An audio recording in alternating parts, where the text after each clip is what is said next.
Pernah nggak sih Anda berhenti sejenak dan bertanya, kenapa ya saya ada di dunia ini? Bukan sekedar pertanyaan filosofis yang mengawang-awang, tapi secara teologis. Apa sebetulnya tujuan Tuhan waktu Dia menciptakan kita? Nah, hari ini kita akan coba kulik salah satu ide paling fundamental dalam iman Kristen. Yuk kita mulai? Nah, ini dia. Pertanyaan intinya. Segala sesuatu, identitas kita, tujuan hidup kita, sampai hubungan kita dengan Tuhan, itu semua bergantung pada jawaban pertanyaan ini. Jadi, mari kita langsung masuk ke pembahasannya. Oke, poin pertama yang harus kita pegang, dan ini krusial banget, Tuhan itu nggak butuh kita. Coba bayangin sebuah komunitas, Bapa, Putra, dan Roh Kudus yang sudah punya kasih dan persekutuan yang sempurna, lengkap, dari sejak kekekalan. Jadi penciptaan itu bukan karena Tuhan kesepian atau gimana. Ini lebih mirip kayak seniman hebat yang begitu penuh dengan kreativitas dan sukacita, sampai-sampai ia harus berkarya. Nah, kita ini adalah luapan dari sukacita ilahi itu. Jadi, tujuannya adalah untuk kemuliaannya. Tapi jangan salah paham dulu ya. Ini bukan berarti Tuhan itu egois. Gini deh analoginya. Kapan sebuah cermin dianggap paling sukses? Tentu waktu cermin itu memantulkan sebuah gambar yang indah dengan sempurna kan? Nah, kapan kita paling bersuka cita? Yaitu saat kita memantulkan kemuliaan pencipta kita. Jadi memuliakan Dia dan menikmati Dia itu bukan dua hal yang terpisah. Keduanya itu dua sisi dari satu keping mata uang yang sama. Pertanyaan yang cerdas sekali. Anda benar, kita sekarang bergeser dari mengapa kita diciptakan ke bagaimana kita diciptakan. Jadi, apa sih sebenarnya arti dari serupa gambarnya ini? Yuk kita bedah istilah kerennya. Konsep kuncinya di sini adalah imago Dei. Itu dari bahasa Latin yang artinya gambar Allah. Kata-kata asli dalam bahasa Ibrani itu menyiratkan sebuah kemiripan, bukan duplikat yang sama persis. Gini deh. Di zaman dulu, seorang raja bakal menempatkan patungnya di sebuah provinsi yang jauh buat bilang, saya berkuasa di sini. Nah, kitalah patung-patung hidup itu yang diciptakan untuk mewakili karakter dan pemerintahan raja kita di bumi ini. Nah, terus cerminan ini kelihatannya gimana sih dalam kehidupan nyata? Dalam hal apa saja kita ini dibuat mirip seperti dia? Yuk, kita pecah jadi beberapa bagian penting. Coba kita lihat ya. Secara moral, kita tuh punya semacam kompas internal, rasa benar dan salah yang tertanam di dalam diri. Secara spiritual, kita punya jiwa yang selalu rindu akan sesuatu yang lebih besar dari diri kita. Kita bisa berdoa, beribadah. Secara mental, kita bisa berpikir abstrak, menulis puisi, bahkan merenungkan masa depan. Nggak ada anjing yang nulis buku filsafat kan?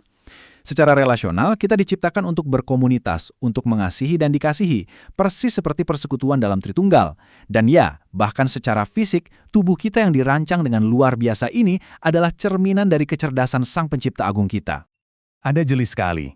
Memang ada jurang yang sangat besar antara desain asli dengan kenyataan yang kita alami sehari-hari.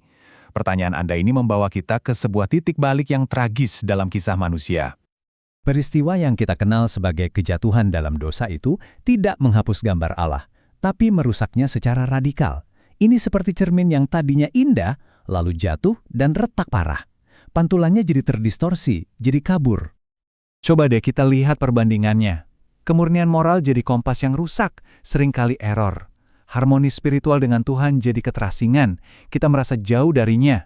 Hubungan yang tadinya sempurna digantikan oleh konflik dan salah paham. Singkatnya, setiap aspek dari gambar Allah di dalam diri kita jadi terdistorsi dan dinodai oleh dosa. Dan ini adalah poin yang penting banget dan nggak bisa ditawar.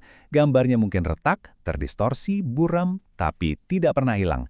Inilah alasannya kenapa setiap manusia, tanpa terkecuali nggak peduli kemampuannya, usianya, atau statusnya, memiliki martabat dan nilai yang tak terhingga. Ini adalah dasar teologis untuk hak asasi manusia. Sebuah pertanyaan yang penuh harapan. Dan puji Tuhan jawabannya adalah, iya bisa. Kisah penebusan itu intinya adalah tentang bagaimana Sang Seniman Agung memulihkan mahakaryanya yang sempat rusak. Tapi, pemulihan ini bukan perbaikan instan kayak sulap. Ini adalah sebuah proyek restorasi kosmik, sebuah perjalanan luar biasa yang diprakarsai dan disempurnakan oleh Tuhan sendiri. Mari kita lihat peta perjalanannya. Oke, jadi ada 3 langkah. Pertama, Yesus datang sebagai gambar Allah yang sempurna, cetak biru manusia yang sejati. Kedua, melalui iman kepadanya, Roh Kudus memulai proses restorasi di dalam diri kita, secara bertahap memoles kembali cermin yang retak itu. Terakhir, nanti saat Kristus datang kembali, restorasi itu akan tuntas. Kita akan dipulihkan sepenuhnya, mencerminkan Dia dengan sempurna. Baik, kita sudah membahas teologi yang cukup dalam ya.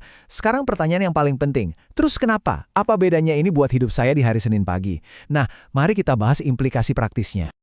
Implikasi pertama adalah untuk diri Anda sendiri. Coba pahami ini baik-baik.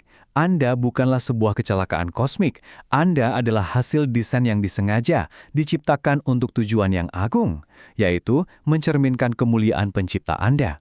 Itu artinya, setiap napas yang Anda ambil memiliki makna ilahi. Dan ini dia penerapan utamanya. Ketika Anda melihat orang lain, kasir di toko, rekan kerja yang mungkin menyebalkan, bahkan musuh Anda sedang melihat seorang pembawa gambar Allah. Ya, mungkin rusak oleh dosa, sama seperti kita semua, tapi mereka punya nilai yang tak terhingga di mata Tuhan. Ini mengubah segalanya kan? Jadi, inilah tantangan dari saya untuk Anda hari ini.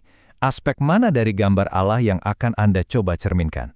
Apakah kreativitasnya dalam pekerjaan Anda, keadilannya dalam interaksi Anda, atau mungkin kasihnya kepada keluarga Anda? Coba pilih satu dan hiduplah sebagai cerminannya. Terima kasih telah bergabung dalam pembahasan kita.